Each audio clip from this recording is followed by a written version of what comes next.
ఎవరయ్యా నువ్వు? ఏం కావాలి? నీతో మాట్లాడాలి. Business deal. బిజినెస్సా? పద. బట్టలు వేసుకో. లాభం వస్తే బట్టలు కొట్టే పెడతా. హే, బిజినెస్ అని చెప్పి తీసుకొచ్చి కట్టేసావేంటి? ఇప్పుడు ఆకలేస్తుంది.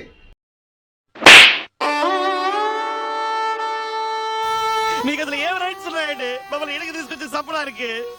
నిన్నటి వరకు ఏం బిజినెస్ చేసావు? వినాయకుడు బొమ్మలు అమ్మాను. ఎన్ని అమ్ముంటావు? సుమారుగా ఒక 100. సుమారుగా కాదు, క్లియర్గా చెప్పు. 98. మిగిలిన 2 అక్కడ వదిలేశాను. వినాయక చవితి అయిపోయి 11 రోజులైంది.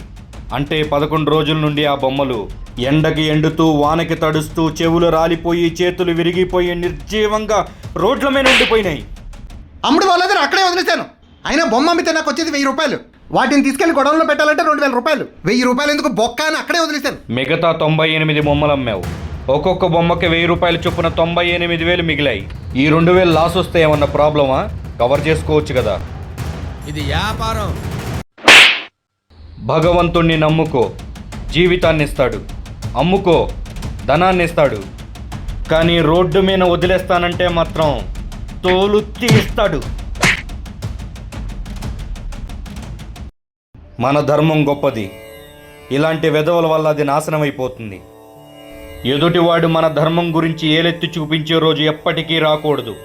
ఒకవేళ వస్తే అది ప్రళయమే. కొట్టడం ఆపయ్యే స్వామి. నా విగ్రహాలే కాదు, బయట ఏ విగ్రహాలు కనిపించినా తీసుకెళ్ళి నా గొడవలో పెట్టుకుంటారు. మరి నా కట్లిప్పు? నిన్నెవరు కట్టేశారు?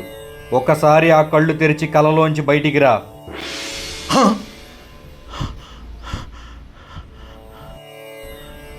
ఇదంతా కళ అంటే నా కళ్ళలోకి వచ్చింది. భగవంతుడిని నమ్ముకో, జీవితాన్ని ఇస్తాడు.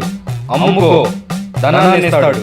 కానీ రోడ్డు మీద వదిలేస్తానంటే మాత్రం తోలు తీస్తాడు. స్వామి, ఆ విగ్రహాలన్నీ తీసేస్తాను స్వామి, నన్ను క్షమించు స్వామి. స్వామి, జై బోలా గణేష్ మహారాజ్ కి.